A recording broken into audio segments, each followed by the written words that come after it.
Okay, so we talked about monohybrid crosses. We didn't call them that, but just Punnett squares with one characteristic. Today we're going to talk about when you have two characteristics at the same time. So a dihybrid cross is used when finding the possible genotypes for offspring when considering two genes at the same time. First, you write the genotypes of the parents. Then you sort the alleles to determine combinations of alleles that could result in gametes after meiosis. So you just come up with the different possibilities. And we use the FOIL method. You may have learned this in algebra. FOIL stands for first, outer, inner, last.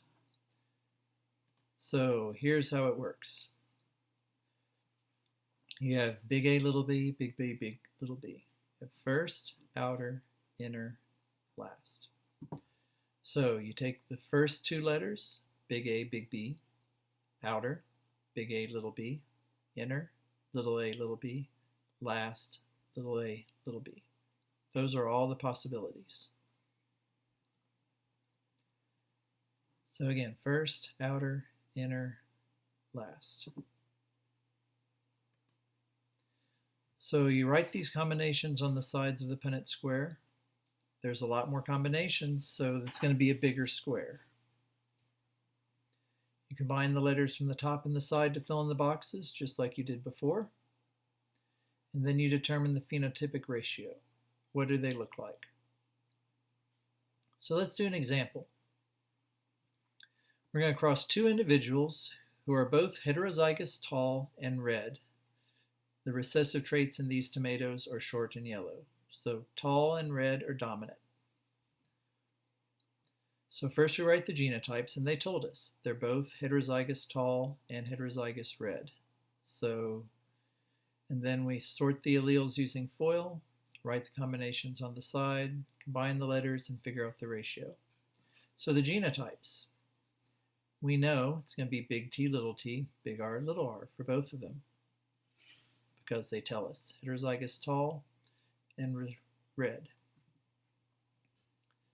Then we're going to sort the alleles using the FOIL method. So start here, they're the same, so it's going to be the same each time. First letters are capital T, capital R. Okay. Outer, capital T, little r. Inner, little t, capital R. And last, little t, little r. So first, big T, big R, outer, big T, little r, inner, little t, big R, last, little t, little r. And it's the same for both of them since they both have the same genotype. So we're going to write these combinations at the top. You just take these and write them across for each parent. All right? And then we combine them just like we did in our small Punnett squares. Big T, big R, big R. Big T, big R, little r. Big T, little t, big R, big R. Big T, little t, big R, little r. Again, big T, big T. Now this, some people get confused by. It's little r, big R, but by convention, just because everybody's always done it this way, you always write the capital letter first. Doesn't make a big deal, but it makes it a little easier. So even though the little r is first, we're going to write the big R first here, okay? So big T, big R, little r. Big T, little r, little r. Big T, big R, little r. Big T, little r, little r. And we'll continue. Again, you always put the capital letter first. So even though this is little t, big T, we're going to write it big T, little t. Big T, big R, big R. Big T, big R, little r. Little t, big R, big R. Little t, big R, little r. And last row, big T, big R, little r. Big T, little r, little r. Little t, big R, little r. Little t, little r, little r. All right? Now we figure out the phenotypic ratio. So this one It's capital T, capital T, capital R, capital R. So it's going to be tall and red. Remember, anything with even one capital letter gets that trait. So if there's even one capital T and one capital R, that's going to be tall and red. So let's count how many tall and red ones we have. 1, 2, 3, 4, 5, 6, 7, 8, 9. So we have 9 tall red. Now we're going to look for tall yellow. So it's going to have at least one capital T, no capital R's. None of them there. Okay, so this one's tall yellow, so it's 1, 2,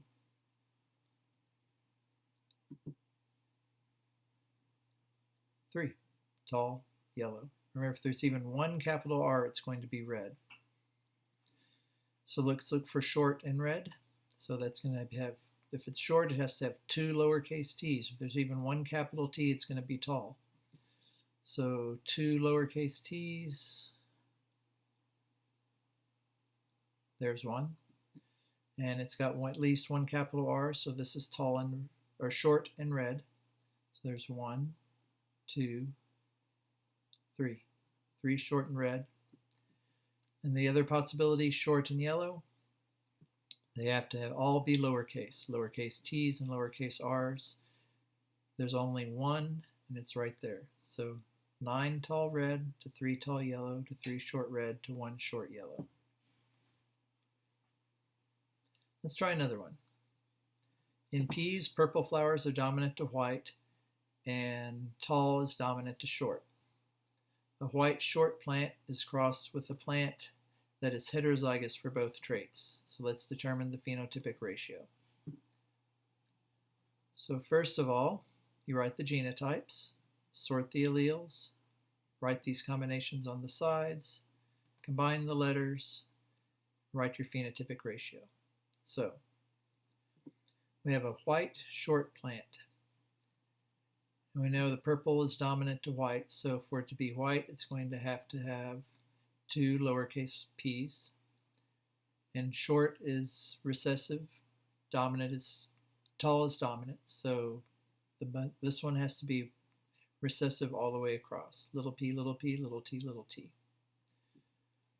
And the other one is heterozygous for both traits. So it's going to be big P, little p, big T, little t. So I'm going to sort the alleles with FOIL. There's only one possibility here, isn't there? First, little p, little t, outer, little p, little t, inner, little p, little t, last, little p, little t. So they're all the same. The father's is a little different though. We have first, capital P, capital T, right here. Outer, capital T, little t. Inner, little p, capital T. Last, little p, little t. Now we're going to write those combinations on the sides. And then we're going to combine the letters, just like we did before. Capital P, little p, capital T, little t. Capital P, little p, capital T, little t. Capital P, little p, capital T, little t. Capital P, little t, little p, capital T, little t. And the same this way. Capital P, little t, little t. All these are the same, so they're all going to be the same. Little p, p, capital T, little t. And little p, little t, all the way across. And this is a mistake. Okay, so that should be a little p. Then you combine the letters. You have 4 that are purple and tall. 4 purple talls, 1, 2, 3, 4. 4 purple short, 4 white tall, and 4 white short.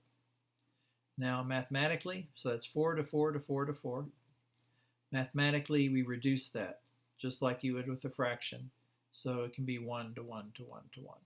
Either way, I would accept. Okay, so in humans, brown eyes are dominant to blue, and brown hair is dominant to blonde. Cross a homozygous dominant brown-eyed, blonde-haired man with a blue-eyed, heterozygous brown-haired woman.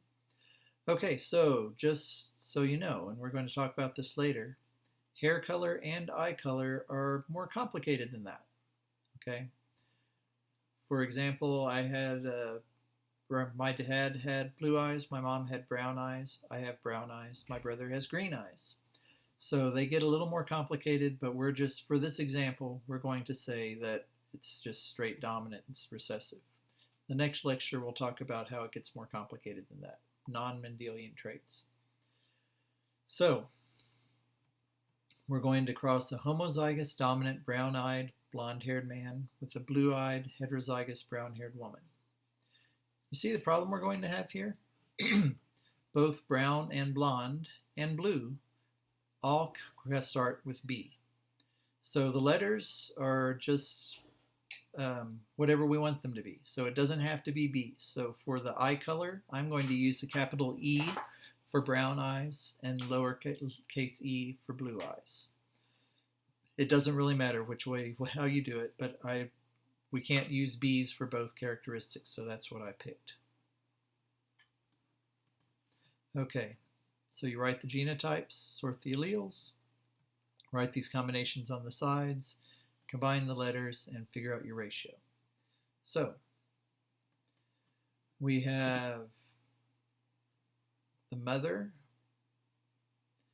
Let's see, the mother is blue-eyed and heterozygous brown. So if it's blue, it has to be both lower cases. And remember, I picked E for I. It could have been anything, but I didn't want to have B for brown and blue and also B for brown and blonde. And the mother is heterozygous brown hair, so capital B, little b. The father is homozygous dominant brown-eyed, and he's blonde.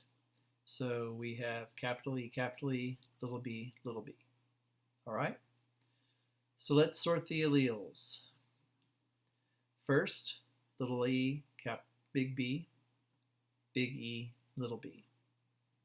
Outer, little e, little b, big E, little b. Inner, little e, capital B, big E, little b. Last, little e, little b, big E, little b. Okay? Now you're going to write those combinations on the sides. Then combine the letters. Big E, little b, little e, big B, little b. Again, we always write the capital letter first. Makes it easier. Combine them all the way across. And then you figure out your ratio. So first one is brown-eyed, brown hair. If there's even one capital letter, that trait shows. So let's see, we have 1, 2, 3, 4, 5, 6, 7, 8. Other possibility, we have brown eyes, blonde hair. 1, 2, 3, 4, 5, 6, 7, 8.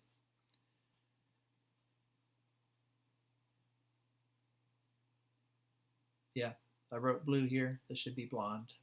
See, the B's get confused.